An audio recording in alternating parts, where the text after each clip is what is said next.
ભરૂચમાં પ્રથમવાર સમરસ કાવડ યાત્રા યોજાઈ હતી। ભરૂચ જિલ્લામાં સૌ પ્રથમવાર હિન્દુ ધર્મ સેના દ્વારા સમરસ કાવડ યાત્રાનું આયોજન કરવામાં આવ્યું છે। અખિલ ભારતીય સંત સમિતિની પ્રેરણાથી યોજાયેલી યાત્રામાં 108 થી વધુ કાવડ યાત્રીઓએ શ્રાવણ માસના પાવન અવસર પર ભાગ લીધો હતો। ભરૂચના ડભોયાવાડ ખાતે આવેલા પ્રસિદ્ધ પ્રગટેશ્વર મહાદેવ મંદિરથી સંતો, મહંતો અને આગેવાનોના હસ્તે યાત્રાને ઝંડી બતાવી પ્રસ્થાન કરાવ્યું હતું। 7 ઓગસ્ટે જાડેશ્વરના નીલકંઠેશ્વર ઘાટ પરથી નર્મદા નદીનું પાવન જળ ભરી કાવડ પ્રગટેશ્વર મહાદેવ મંદિરે સ્થાપિત કરવામાં આવ્યું હતું। ગત રોજ સવારે યાત્રા ભરૂચના ડભોયાવાડ પ્રગટેશ્વર મહાદેવ મંદિરથી પ્રારંભ કરી હતી અને જંબુસર ખાતેના સ્વરાજ ભવનમાં રાત્રિ રોકાણ કરવામાં આવ્યું હતું। સવારે યાત્રા પગપાળા પ્રસ્થાન કરી કાવી કંબોઈના ઐતિહાસિક સ્તંભેશ્વર મહાદેવ મંદિર સુધી પહોંચશે અને આ પાવન નર્મદા જળથી ભગવાન મહાદેવનો રુદ્રાભિષેક કરી દર્શન અને પૂજા અર્ચના કરવામાં આવશે। આ યાત્રા દરમિયાન સુરક્ષા માટે પોલીસ બંદોબસ્ત ગોઠવાયો હતો। કાવડ યાત્રીઓ માટે રાત્રે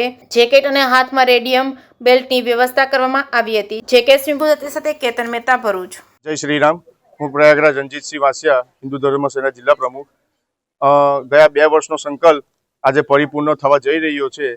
પ્રગટેશ્વર મહાદેવથી લઈ કાવી કંબોઈ સ્થિત સ્તંભેશ્વર મહાદેવ સુધી પગપાળા સમરસ કાવડ યાત્રાનું આયોજન કરેલ હતું। એ હવે થોડા સમયમાં અમે ચાલુ કરીશું અને આ કાવડ યાત્રા પાછળનો મુખ્ય ઉદ્દેશ એ જ હતો કે જે સનાતન હિન્દુ ધર્મના લોકો છે એ લોકો જાગૃત થાય, ધર્મનો પ્રચાર થાય, સંસ્કૃતિનો પ્રચાર થાય અને દરેક સનાતની હિન્દુ ધર્મમાં શ્રદ્ધા વિશ્વાસ રાખી અને આ જ રીતે ભક્તિની સુવાસ ફેલાવતું રહે એ જ ઉદ્દેશથી અમે આ કાવડ યાત્રાનું આયોજન કરેલું છે। અને મહાદેવની દયાથી આવી અનેક કાવડ યાત્રાઓ ભવિષ્યમાં હિન્દુ ધર્મ સેના અલગ અલગ વિસ્તારમાં કરશે એવી આપ સૌને હું ખાતરી આપું છું।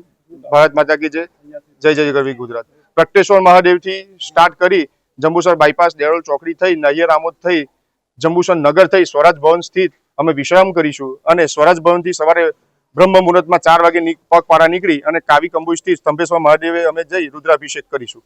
ચંદ્રદાસજી મહારાજ, અખિલ ભારતીય સંત સમિતિ ગુજરાત રાજ્યના મહામંત્રીની જવાબદારી છે। આજે મને ગર્વ છે કે હિન્દુ ધર્મ સેના અને અખિલ ભારતીય સંત સમિતિ દ્વારા આ પ્રગટેશ્વર મહાદેવની જીર્ણોદ્ધાર થઈ છેલ્લા 3 વર્ષથી સમરસતા કાવડ યાત્રા અહીંથી નીકળી રહી છે। આજે કાવડ યાત્રામાં પોતાના જાતને સામેલ થઈને એક ખુશી અને લાગણી અનુભવ કરું છું અને તમામ હિન્દુ ધર્મ સેનાના કાર્યકર્તાઓને આ શુભ અભિનંદન પણ પાઠવું છું કે જેઓના પ્રયત્નથી આ પ્રગટેશ્વર મહાદેવની નવનિર્માણ થઈ।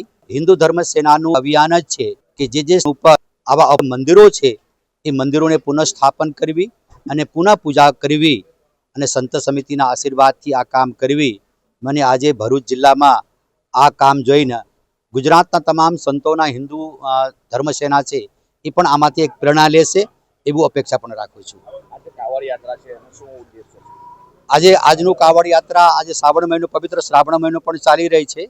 આજે અહીંથી નીકળનારી જે કાવડ યાત્રા છે એ સ્તંભેશ્વર મહાદેવ સુધી પહોંચે છે પગપાળા કરતા કરતા અને સમરસતા સમાજનું, હિન્દુ સમાજનો પ્રત્યેક વર્ગ આ કાવડ યાત્રામાં સામેલ થાય અને સનાતન ધર્મની ધ્વજા લહેરાવે આ એક મુખ્ય ઉદ્દેશ। આજ રોજ પ્રગટેશ્વર મહાદેવ આલી ભરૂચ મુકામેથી કાવડ યાત્રા નીકળી રહી છે અને ભારતીય સંસ્કૃતિ, સનાતન સંસ્કૃતિના પ્રચાર પ્રસાર અર્થે સમગ્ર દેશભરમાં કાવડ યાત્રા આ શ્રાવણના પવિત્ર માસમાં કાઢવામાં આવે છે અને એ જ પ્રમાણે ભરૂચમાંથી પણ આજે આ પ્રગટેશ્વર મહાદેવથી યાત્રા નીકળી રહી છે।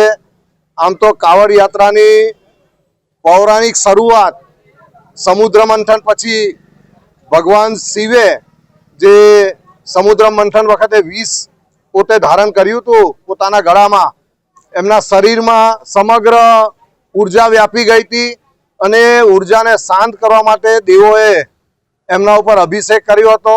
ત્યાર પછી રાવણ કે જે શિવનો ભક્ત હતો એમને કાવડ યાત્રા કરી અને બાગપત પુરા મહાદેવના મંદિરમાં શિવાલય પર જલાભિષેક કર્યો।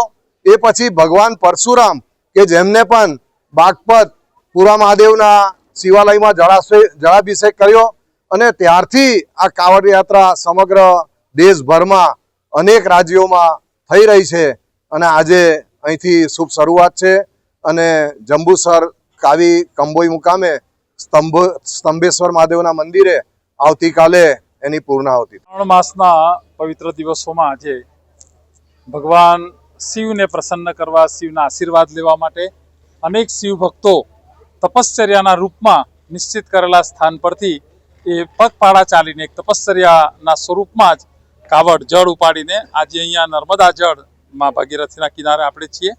તો નર્મદા જળ લઈને પ્રગટેશ્વર મહાદેવનો અભિષેક કર્યો. પ્રગટેશ્વર મહાદેવથી શરૂ કરીને આખા દેશમાં આજે પ્રસિદ્ધ એવું સ્તંભેશ્વર મહાદેવ, ભરૂચ જિલ્લાનું જંબુસર તાલુકાનું કાવી કંભોઈ ગામ, જ્યાં સમુદ્ર કિનારે શિવલિંગ છે, 7 નદીઓનો ત્યાં સંગમ છે અને સ્કંદ પુરાણમાં સ્તંભેશ્વર મહાદેવનો ઉલ્લેખ છે કે કલયુગમાં આ ગુપ્ત તીર્થ પ્રસિદ્ધ થશે.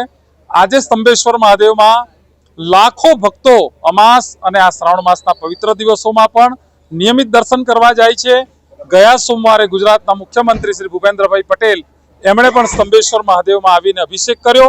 આજે આ ભરૂચ હિન્દુ ધર્મ સેના, જે અખિલ ભારતીય સંત સમિતિ પ્રેરિત છે, એ હિન્દુ ધર્મ સેના દ્વારા શિવ ભક્તો પ્રગટેશ્વર મહાદેવના આશીર્વાદ લઈને, કાવડ લઈને અહીંયાથી પગપાળા સ્તંભેશ્વર મહાદેવના દર્શને જઈ રહ્યા છે. આવી અનેક યાત્રા ગયા પ્રથમ સોમવારે વડોદરામાંથી કાવડ યાત્રાઓ સ્તંભેશ્વર મહાદેવ પહોંચ્યા. આવતા દિવસોમાં સુરતથી કાવડ યાત્રીઓ તાપી અને નર્મદાનું જળ લઈને સ્તંભેશ્વર મહાદેવનો અભિષેક કરવા જનાર છે. આજે ખૂબ ગૌરવ સાથે આજના આ કાર્યક્રમમાં અખિલ ભારતીય સંત સમિતિના ગુજરાતના મહામંત્રી પરમ પૂજ્ય મહંત રામચંદ્રદાસજી મહારાજ અને ગુજરાતના ભરૂચના અખિલ ભારતીય સંત સમિતિના મહામંત્રી પૂજ્ય સ્વામી મુક્તાનંદજી મહારાજ, ભારતીય જનતા પાર્ટી ભરૂચ જિલ્લાના અધ્યક્ષ શ્રી પ્રકાશભાઈ મોદી, આવા અનેક લોકો આ કાવડ યાત્રામાં જોડાયા છે.